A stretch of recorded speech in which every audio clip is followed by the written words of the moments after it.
Let's go to Alex in New York. What's up, Alex? What are you doing? Hey, what's going on? What's happening? Nothing much. Wow, a lot of topics today. Not really. It's like you don't even know where to start. I know what you mean, but not really. It's kind of one topic, Alex. You want to fire Steve Kerr? No. Okay. The reason being is that who are you going to replace him with? That's one. Mm-hmm. And two, it's like people have to understand the dynamic of the Warriors. They're like a super, super, super loyal team. We don't really know Steve Kerr for making a lot of mistakes, but we do know him for being extremely loyal. With the Wiggins situation, yes, we understood, like, he missed a lot of times in the past season. So he really wants to see him get back to his game. But at what cost? You know what I'm saying? Last night was pretty simple. There was no reason for Wiggins to be in the game, especially when he was at a minus 14 on a plus minus sheet. Well, but he wasn't a minus 14 when he got left in. He ended up being in a minus 14 because he stayed in. I'd argue if y'all want, it's funny. This is a cool exercise, I think, because I think we all agree that Kaminga should have gone in, right, Alex? Who are you taking out? You're taking out Wiggins? I'd have taken out Clay. That's who I thought was not really giving you much action in the final 5 minutes of the game. But you're taking out Wiggins? Was lagging a little bit. Clay was lagging a little bit, but he had a good hold on Murray. He had a good hold. I'd have taken out Chris Paul myself. Chris Paul's another answer. I mean, I feel like nobody had a hold on anything defensively, Alex. They didn't. They scored on every possession, it seemed like. I think Kaminga would have done a better job, and that's why I think the whole rant that he's lost faith. I think it's just something just happening, a little rumor shaking things up, because there's a lot of trade rumors going on, and if Kaminga was to get traded right now, he would literally go for nothing. Oh, I don't think that at all. Alex, I don't agree with that at all. I think that, and Alex, thank you so much. Don't you? I think NBA teams would love to have Jonathan Kaminga. And I think as of this morning, when that tweet went out from Shams saying that Jonathan Kaminga has lost faith in Steve Kerr being the right coach for him in the future, I think the likelihood of the Warriors being involved in a blockbuster at the deadline went way up. It went way up because all of these teams that are looking to get rid of any established players, they're not going to want your junk in return. They're going to want a young player who they see as a future asset. And as far as the Warriors are concerned, that player is Jonathan Kaminga. To me, that is, if I'm another team and I'm looking at the Warriors, the gettable player that I want is Jonathan Kaminga. And I think there's a reason, because another rumor just popped up. We already played you the Chris B. Haynes saying that the Warriors are going to be a player for Siakam. And now, it's Sam Amico, who's another longtime good NBA reporter, says that the Warriors are a dark horse for Zach LaVine. Now, why do you think longtime seasoned reporters all of the sudden today are all bringing up the Warriors in trade talks? I think it's very likely that it's because the Warriors are open to trading Jonathan Kaminga, because that's going to put them in the conversation for all these players if they want to be. Right. Or Andrew Wiggins. And I think that it could be either one, but if you're another team, I still think Kaminga's more attractive in terms of the age and the salary. If the two players are very similar, and at this point, Wiggins is a better defender, Kaminga's more athletic. Neither one of them is a great shooter, but Wiggins is a better shooter, I think, overall. Wiggins is a better player, but in terms of potential upside, I think that Kaminga's got more upside in terms of what he could potentially become. Andrew Wiggins is the player that he's going to be. He's not suddenly going to go somewhere and average 24 a night. He's not that player anymore. At least I don't think so. I don't think another team would look at him in that fashion. But another thing from the Anthony Slater piece in The Athletic, he mentioned that the two, Kaminga and Wiggins, have played together 131 minutes this year and they're a collective minus 66 together. So, Steve is looking for, if you can play those two together, who are the three to play around those two? And I don't think that they have found those three players that can play around those two. So if those two can't play together, then one of them's got to go. And it feels more and more like it would be Wiggins they would keep based on the fact that the vets on this team love the fellow vets. Well, I don't know what the commitment is to Wiggins because they're not even starting him anymore. But I just think that Kaminga's way more attractive to another team because he's younger, he's less expensive, and he's less sort of mysterious. Wiggins is such a head-scratching player. He's so fantastic when he's good, but he's such a head-scratcher. Right. You just don't know. You don't know what's going on. But, gosh, what if he found it? You know what I mean? The team suddenly doesn't look that crazy old if you did, go back. I mean, what if I told you 6 weeks from now, Wiggins is playing better, okay? Wiggins is playing more consistently. And your finishing five is Steph, Clay, Wiggins, Siakam, and Green.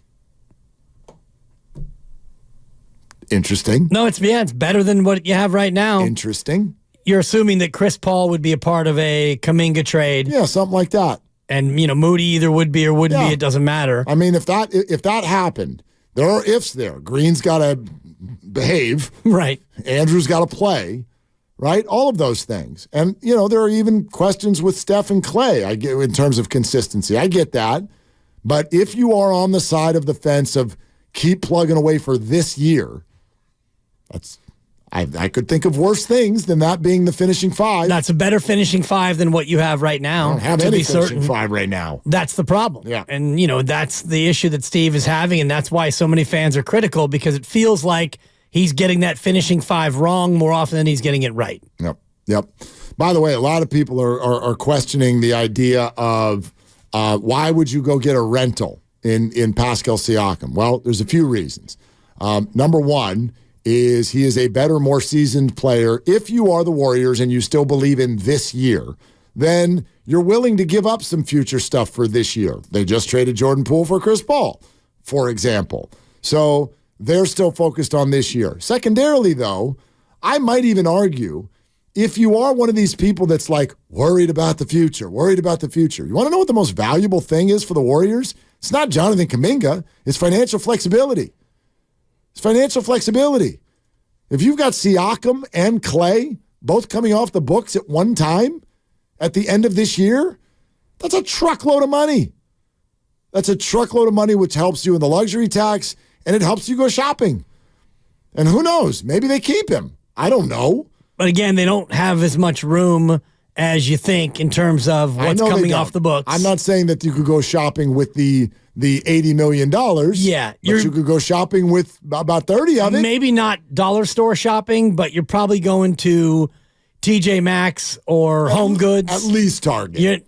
I might give you Target. Certainly you can go to Safeway and get yourself some Daisy Dips. Because those are affordable and delicious. You wait 15 minutes and I'll tell you about Daisy freaking Dips. I was just in that sour cream and onion you brought with those chips, because the donuts are all gone. You brought donuts. Are they really? Are they gone? In typical radio station fashion, there's a half a donut left. Yeah, I mean, somebody went half on it. Well, the new office sort of leaves those donuts out there in the open. We used to be able to hide those suckers. No doubt. Not anymore. But anyway. All kinds of people got their hands. And I won't finish that because it makes Grandy uncomfortable. All right. Grandy knows where I was going. He's about to dump the rolls. Let's go to Gloria. Hey, Gloria, in the city. Hi, Gloria. Hi. Thanks, guys, for taking my call. My mother and I, my 93-year-old mother and I are sitting up here talking, listening to you guys. And you're making some excellent points. I want to see a scenario. What about this? Trading or getting rid of Clay, Wiggins, Chris Paul, add one of the younger ones. Who would that be? Let's say Moody, as much as I like Moody. But a scenario where we could keep Kaminga, get Siakam, or Levine, and then we'll still have some youth and athleticism. And I believe that Kaminga still trends upward. He'll work on his defense and his athleticism and just continue to learn the Warriors' way. And they'll be playing for the future because no matter what, they're not going to win a championship. So we have to develop these youngsters with this youth and athleticism surrounded around Curry and Green. Gloria, first of all, Gloria, Gloria. What's your mom's name? My mom's name is Cynthia. She's right here. Say hi, Okay. Mom. Hi, Cynthia. Cynthia, who do you think they should trade? Oh, boy, that put me under the gun. I really hate to trade any of those. I like it, Cynthia. Yeah, you want to keep it as it is. But she says she knows someone has to be traded. Well, but she thinks that if you trade Kaminga, it's going to bite us in an unfavorable way. Yeah, it could. But here's what I would say, Gloria. Hey, Gloria, you guys are both a delight. Thank you so much for listening. Appreciate you calling. This is what I would say. In theory, and we all do this with trade machines and whatnot. Oh, yeah. There's no incentive for the Bulls or for the Raptors to do a deal like that. First of all, the names you all threw out there, you're sending almost $100 million. Love it. In the other direction. Draymond, Clay, and CP and Wiggins for Siakam and Levine. So you're going to need like two Supermax players to come in return. Like Giannis wouldn't make enough money to even come in return for those. And secondly, though, and maybe the more important point, is what is the incentive? The reason you're hearing, in my opinion, so many reporters talk about the Warriors in trades today is because the idea is now suddenly out there that Jonathan Kaminga might be available. That's the guy they want. The Raptors, Bulls, or anyone else for that matter, don't want older, high-priced, and in some cases, under contract for a number of years, players either. The reason they're getting rid of the Siakams and the Levines is because they would like young assets and to clear their financial books. So if the Raptors, for instance, got Kaminga and Chris Paul, what do they get? They get Kaminga, a young player they really like, and at the end of the year, they clear $30 million. So Siakam makes 37. They could turn that into 6 on their books and have the rest of that money to go do some things. That's why, to me, a deal like that is a realistic deal. I'm not saying it should happen. I'm saying it's the type of deal that could happen. Levine makes 40 and then 43 next year, then 46, then a player opt for 49. I'm out on the Levine idea. As is Joe Lacob. Yeah, I'm out on that. If you want to talk about what you mentioned before about financial flexibility and getting some optionality, which is one of the new words here in 2023/24, yeah, the Warriors want to get that optionality, which they're going to get with Chris Paul at the end of the year, maybe at the deadline, and Klay Thompson. If Klay Thompson goes elsewhere or plays for half of what he's making now, yeah, that'll help you in terms of optionality. You don't want to sink your teeth into a Zach LaVine deal. I totally agree. That one, especially, gosh, you're talking about a team right now that loses GP2 and it's defensively challenged, and you're going to acquire Zach LaVine? Oof. Yeah. That's a no from me, dog. It's been a minute for that expression. First one in 2024. Yeah, you got to don't let that thing go too far away now. That's a no from me, dog. It's a good one. Lauri Markkanen? That's going to be a no from Utah, dog. Maybe. I mean, if you're Utah, would you want to give up one of your best players? I mean, his name's on the market for a reason. Yeah, I don't know if it's really on the market. Are they going to re-sign that guy? They're not going anywhere. They would love Jonathan Kaminga. What's Markkanen making? 17. Yeah. So, I mean, I would imagine you're going to get a lot more for Markkanen if they want to trade him than Jonathan Kaminga. You're going to want to, if you're Utah and you're looking at picks. Picks? Yeah. Mega picks. Okay. I mean, Markkanen's a very good player. Very good. Yeah. And so Siakam. And Markkanen's in a walk year? Is that right? He's got a partial guarantee for next year. Okay. Partial guarantee. Not an unrestricted free agent until 2025. Gotcha. Yeah. Let's go to Vince in San Rafael. Hi, Vince. What are you doing? Yo, what's up, guys? Vince. Just wrapping up the week of work. Yeah, us too. But yeah, I mean, just in terms of the whole rotation, I mean, I think the biggest problem is we have too many guards and wings. I mean, you got Chris Paul, Pajemski, Clay, Moody, Wiggins, Kaminga. I mean, you could even throw Gary Payton in there. I mean, I like the idea of Lauri Markkanen for a trade. I mean, we need a center. I mean, I love Looney, but you know, we haven't had a consistent big man that can spread the floor. I mean, if you add Lauri Markkanen to Steph and Clay and Wiggins, I mean, it would boost our team a ton. I just think we have to get rid of some of these guards and wings and try to get some size. Yeah, that's Vince. Thanks. That's why it's another reason why Levine to me makes no sense at all. You're going to give up wing players, Kaminga and Moody, so that Zach LaVine can come in here, right, score a bunch of points, and let other people score on him at an incredible cost for another 4 years. Yeah, like wow. For me, Clay would have to be a part of a LaVine trade. It'll probably have to be that just to make the money work anyway. Exactly. Yeah. Exactly. I don't think you're going to trade Klay Thompson. I think you're looking to re-sign him for about half of what he's making now.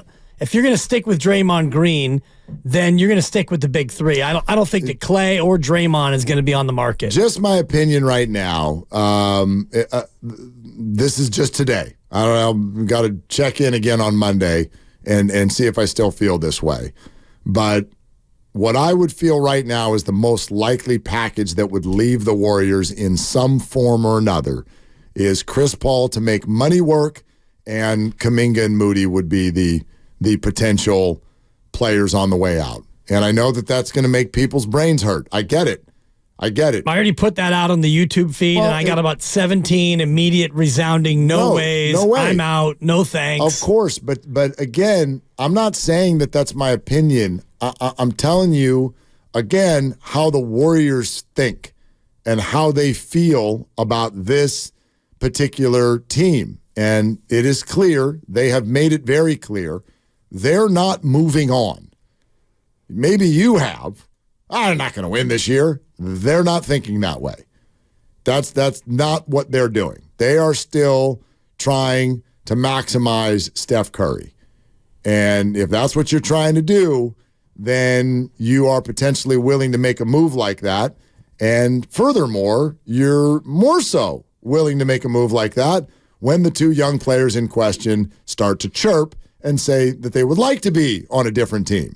That makes it even easier to make a move like that. So I know that people don't want to sacrifice the future. I don't think the Warriors look at the future as centered around Kaminga and Moody. I think they think the future is centered around financial flexibility.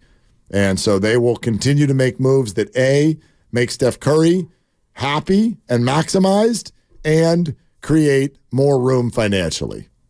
Yeah, I don't even know about the more room financially part of it. We'll see. They haven't done that yet. They're paying $400 million this year. Well, they have done that yet. That's what pool for Chris Paul was. But that's not until next year. So they have not recouped any savings. But I'm talking about the future. Right. But we haven't seen that come to pass. I mean, they may go out and get Pascal Siakam in a trade, and they may look to sign him and keep him and stay over the luxury tax. Maybe, but that's why I believe that they, like the Siakam thing to me, that it's believable. It's believable. Fans will be outraged because you're giving up on what many people think is a future star, and you're throwing in Moses Moody, who is a good young player, and you're getting a rental. So that's what fans will look at. And, you know, Giants fans, you remember the Zach Wheeler for Carlos Beltran trade, which didn't really work out for you. Beltran was here for 2 months and then gone, and Wheeler's gone on to be a very good pitcher, and you didn't win anything that year. And so that's kind of what this would feel like to many people. Yeah, although those deals actually usually do work. Though the big-time prospect that you give up usually does not turn in. But that one didn't turn out to be a good trade. No, I know, but for me, the rub on this that I know is hard for everybody to sort of like wrap our heads around, but this is just the fact, is that when you have a dynasty and you have great players, and specifically one great player, when you have that, it absolutely gets in the way of young player development. I've got a lot of friends who are like, man, the Warriors player development team stinks.